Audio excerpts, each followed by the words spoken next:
Welcome to Comic Movie 10, where you get insight into everything comic book movies and television related in 10 minutes or less. I'm Joe Kane. And I'm Dan Kane. No relation. relation. Hey, don't forget to subscribe and share and keep up with us at hecklerkane.com. On this episode, we're going to be talking about past Fantastic Four films and who we would like to see in those roles now that Marvel has merged with Fox. Yeah, we have, there's been 3 major releases of Fantastic Four. Well, 2 major releases that we're going to kind of focus on. And Right. there was a third film that was never officially released and out there. The first film that was released and out there, and not really a major motion picture, was in 1994. They made a Fantastic Four. It kind of got squashed and pushed aside, and there are copies out there. You can get it if you search hard enough. Right, but we're going to be focusing on the other 2. Yeah, correct.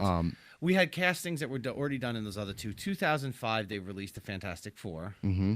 And a sequel in 2007 with the same cast. Correct. Rise of the Silver Surfer. Yeah. We had Ian Guffield as Mr. Fantastic. Yes.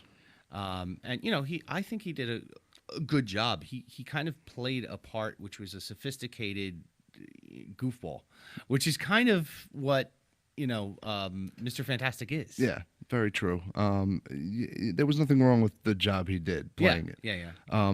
The funny thing is Chris Evans as Human Torch. Yeah. At the time, it wasn't weird, but now it's totally weird. Yeah, it's very strange when we look back on those movies and go, okay, well, Captain America's standing there and on fire. Right. Yeah. And not that he was horrible in the role, but he plays the Cap much better. Yeah. That's obvious. I mean, he's matured as a actor. Yeah. I mean, but he portraying that role of like the cocky young, driving fast, and whatever. There was nothing wrong with the role he did. And we had Jessica Alba as Sue Storm. Yes. In the role. She was a good Sue Storm. Yeah. Michael Chiklis as the Thing. Right. Which I kind of liked. he was just this big, hulking thing. Right. And we also had Julia McMahon as Dr. Doom. Yeah. So that's what we're talking about here. The Fantastic Four plus Dr. Doom in these films. Yeah. That film, as far as it goes, it didn't get rave reviews. It didn't get great feedback, and then it got a sequel. Yeah. Which got even less reviews and less feedback than the original. So, I mean, obviously they went down an alley that was very poorly lit because there seemed to be no guidance there. And the story was kind of flat. Yeah. At best. Yeah. So then, 10 years later, we got or 8 years later from the sequel. From the sequel, we got a reboot. Yes, new a complete cast. reboot. We had Miles Teller as Mr. Fantastic. Mm-hmm. Kate Mara as Sue Storm. Yep. Michael B. Jordan as Johnny Storm. Yep. Another multi-heroed person. Yes, yeah, he was in list. Black Panther. Yeah. We had Jamie Bell as the Thing. Mm-hmm. And Toby Kebbell as did I say that wrong? If Toby I did, Kebbell. I'm sorry. Yeah, sorry, Toby. As Dr. Doom. Yes. So in watching this film, setup, liked it, thought it was going in the right direction. Yeah. I liked the characters that were in it. And all of a sudden, the setup that should have maybe been 45 minutes wound up being an hour and 45 minutes. And the film hit its first conflict, and boom, in 2 seconds, the conflict was taken care of. Dr. Doom was out of the picture, and the film was over. Yeah. And it was wrapped like that. And it was what started out feeling good wound up being very disappointing for me. Yeah, I mean, we're not here to do a review of that. We could do that specifically on an episode in the future, but that it fell short of expectations. Yeah, and that's I think that's the general public consensus too, is that it fell short of expectations. Right. Now we're talking about a film that's already 3 years old at this point. Right. But we are the special effects were much better than in the first one. Oh, yeah. The CGI was much better than the first one. They had a goal, and I think it was to make the cast a younger cast that was going to be give it a different feel.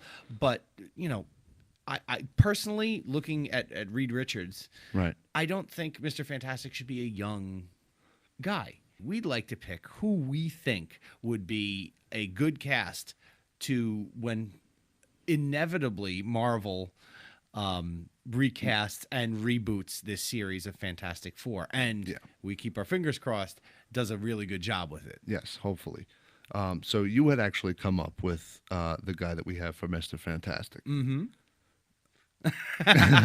That's when you're supposed to say his name. John Krasinski. John Krasinski, yeah. He was from The Office. He just did A Quiet Place, which just is going with rave reviews out there.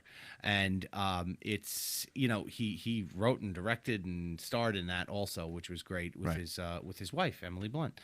But he would be a great pick because he can do that serious side. And looking at A Quiet Place, which just came out, like I said, Right. he does the serious thing. He can do it, and then he's got the chops to have the playfulness that Reed Richards has to have. Right. I think he would be a great choice for Mr. Fantastic. Yes, and we also, for Sue Storm, picked Bryce Dallas Howard. Yeah, she was the leading lady in Jurassic Park. Jurassic World. World, Oh, yeah. good. I just set her back like 20 years. Sorry. But yeah, she was in Jurassic World opposite Chris Pratt, and she's in the new Jurassic World that's coming out, the second one of that series, Yes. however you break that up. And she's got this certain strongness about her and a vulnerability all in the same stride. We think she would be a good, bouncing partner opposite John Krasinski. Yeah. That's kind of part of casting too, is looking at two people and going, okay, well, they fit together well to get at the same on screen at the same time. Right. I think she's kind of got that sort of quirkiness that. And like I said, vulnerability, quirkiness, and confidence, all in the same. Yeah. All in the same move. Yeah, with being able to play the dramatic role. Yeah. That we've seen her do in Jurassic World.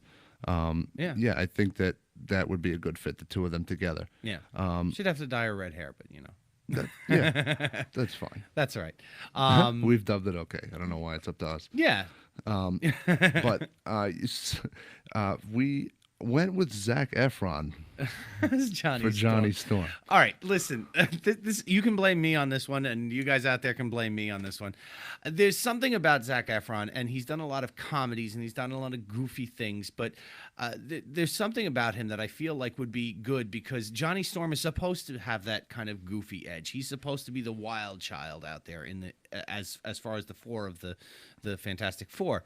We have an opportunity now where the Fantastic Four is possibly going to be introduced into the later series of the Avengers, and when they start casting this, if they look at someone like Zac Efron, he's got that like boyish charm. This guy was supposed to be a race car driver and smile on camera and still be a viable person that could fight crime. Yeah. All with that sort of like glamour of he's a rock star type of person. Right. I think Zac Efron's got the chops to be able to do that. Okay.